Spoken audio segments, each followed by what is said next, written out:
will be your economic teacher today, and first and foremost, we're going over GDP. What is it? GDP is the total dollar amount of goods and services in your country. Real GDP is just a GDP adjusted with a price index, and you can calculate that with this equation, where nominal GDP over GDP deflator times 100 that I forgot, and this is nominal GDP, and this is what these variables mean.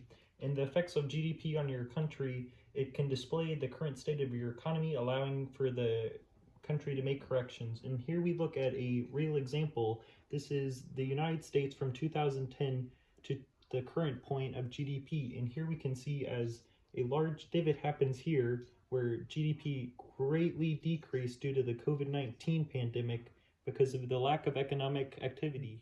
Okie dokie, now on to inflation. What is it? Inflation is the increase or decrease in spending power of your dollar or currency. You can measure it with CPI. CPI is the Consumer Price Index, and you calculate it as CPI is equal to the cost of market basket of a given year divided by the cost of the market basket for the base year.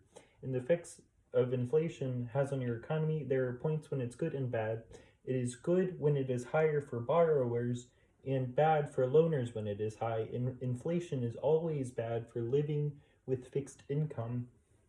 And wage increase is good when it increases with inflation, and it is bad when your wage doesn't increase with inflation.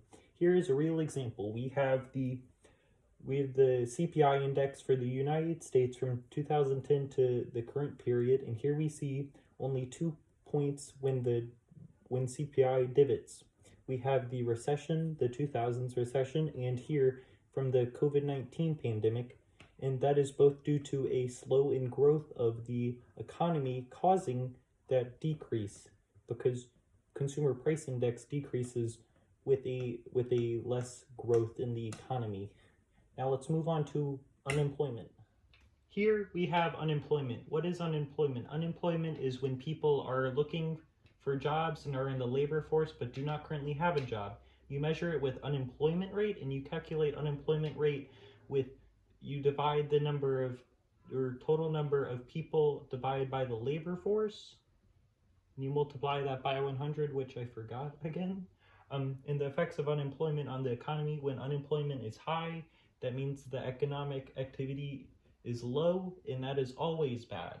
And it is the inverse for when unemployment is low, it is good for the economy. And here we have the real example. Here we have the 2010 to the current period of 2020 of unemployment for the United States. And here we see that unemployment has steadily decreased until the third quarter of 2019, which is caused by the COVID-19 pandemic. And here we see this massive spike due to all of the stores closing, and then we see it return back down when the economy is beginning to come back to normal and grow again. And that is a good sign when it starts to go back down, because low unemployment is very good for your economy. Now let's go on to our graphs. We can now analyze them and correlate them to understand the U.S. economy, and we can see that Consumer Price Index and Gross Domestic Product have a positive correlation. As one increases, the other increases, and when one decreases, the other decreases. But that is contrasting with the unemployment rate, as when unemployment rate rises, Gross Domestic Product and CPI both decrease.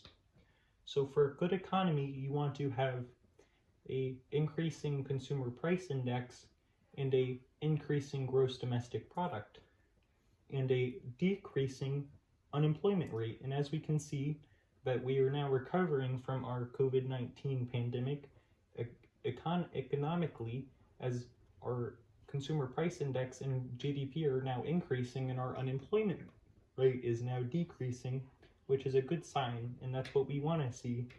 And now that we understand that, that concludes our lesson today with Kermit the Frog. Thank you. Good day.